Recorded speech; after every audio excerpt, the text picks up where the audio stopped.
Hello guys, pag-usapan lang natin ang breaking news na exclusive nga naman guys na pinag-uusapan ng mga netizens at ng mga Katden fans. Chika ni Ogie Diaz, Katrina at Alden may feelings na sa isa't isa.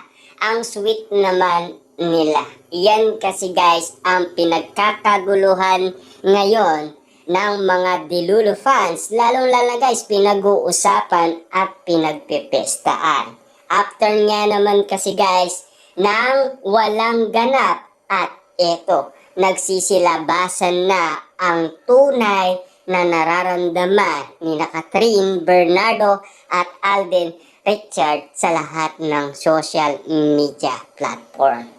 Naalam naman natin kasi guys, kinakalkal daw ayon kay Alden Richard ang kanyang nararamdaman sa buhay pag-ibig.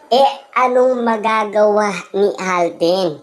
Hindi niya kasi maitago ang tunay na kanyang nararamdaman or tunay na pag-ibig kay Catherine Bernardo. Kaya nga naman guys, bistadong-bistado siya ng lahat ng mga tao. Lalong-lalo na guys, ang mga Dilulo fans na nababaliw na kina Catherine Bernardo at Alden Richard. Ibig sabihin pala nito guys, lahat ng pinakita nila sa atin ay totoong nararamdaman nila sa isa't isa.